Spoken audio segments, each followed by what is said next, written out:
अनेक मराठी नाटके आणि सिनेमांमधून आपल्या विनोदी अभिनयाने प्रेक्षकांची मने जिंकणारे विनोदी अभिनेते म्हणजे विकास समुद्रे. मात्र गेली अनेक वर्ष ते अभिनयापासून लांब आहेत. एका जीवघेण्या आजारामुळे त्यांच्या करिअरवर अत्यंत विपरीत परिणाम झाला आहे. 2017 साली त्यांना ब्रेन हॅमरेजचा सामना करावा लागला.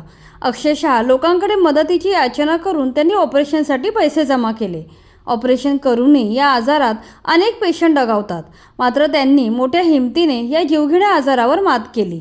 पुढे बरे होऊनही या आजाराचा त्यांच्या करिअरवर इतका वाईट परिणाम झाला की आजपर्यंत त्यांना काम मिळू शकले नाही. नुकत्याच एका मुलाखतीत त्यांनी या कठीण काळावर भाष्य केले.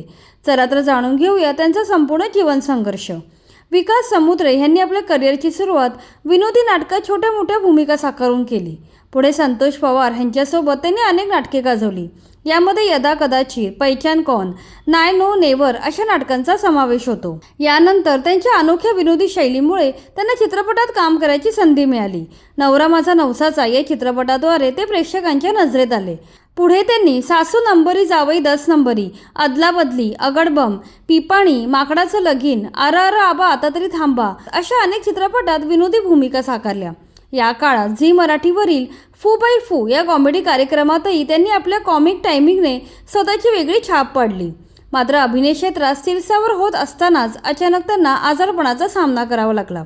याविषयी बोलताना मुलाखतीत ते म्हणाले की 2017च्या सुरुवातीलाच माझं डोकं खूप दुखू लागलं. डोकेदुखी एवढी असह्य व्हायची की दिवसाला 8-8 गोळ्या खाल्ल्यावरच डोकेदुखी थांबायची.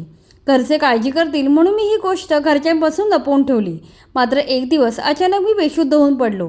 तेव्हा हॉस्पिटलमध्ये ॲडमिट करण्यात आले. त्यानंतर तपासणी केल्यावर समजले की मला ब्रेन हॅमरेज झाले आहे.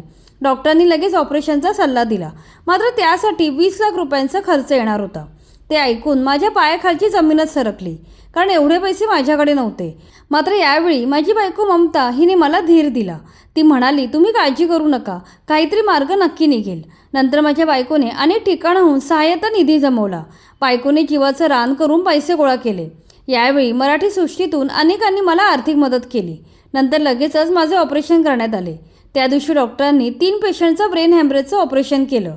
त्यातले 2 पेशंट दगावले. मात्र सुदैवाने फक्त माझं ऑपरेशन सक्सेसफुल झालं. नंतर काही दिवसांनी मी ठणठणीत बरा झालो. अनेक कलाकार मंडळींनी मला भेटून धीर दिला. मात्र काही मित्र असेही होते की ज्यांना आम्ही या इंडस्ट्रीत आणलं होतं. ते मात्र एकदा देखील भेटायला आले नाहीत. उलट जेव्हा ऑपरेशन झाले तेव्हा एका ग्रुपवर माझ्या मृत्यूची बातमी दिली गेली आणि पाठीमागून बदनामी केली. आज सोशल मीडियावर माझ्या आजारपणातले फोटो आणि मृत्यूच्या बातम्या आहेत. त्यामुळे अनेक लोकांना वाटतं की मी जिवंतही नाही आहे. ह्याचा माझ्या करिअरवर वाईट परिणाम झाला. मला काम मिळणे पूर्णपणे बंद झाले. मात्र मी हार मानली नाही. मी लेखनाकडे वळालो.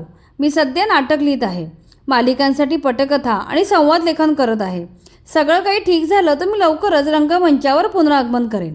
अशा प्रकारे विकास समुद्रे यांनी आपल्या जीवघेण्या आजारपणाबद्दल आणि त्यानंतर आलेल्या कठीण परिस्थितीवर भाष्य केलं.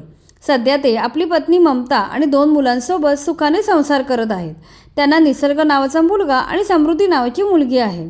आज 9 वर्ष झाले विकास समुद्रे या इंडस्ट्रीपासून बाजूला आहेत. मात्र कुठेतरी आपल्या कष्टाचे चीज होईल आणि आपण पुन्हा अभिनय क्षेत्रात दमदार पुनरागमन करू ह्याची खात्री त्यांना आहे. अनेक संकटे येऊनही त्यांनी हार मानली नसून लवकरच ते विविध कलाकृतींमधून प्रेक्षकांच्या भेटीला येतील.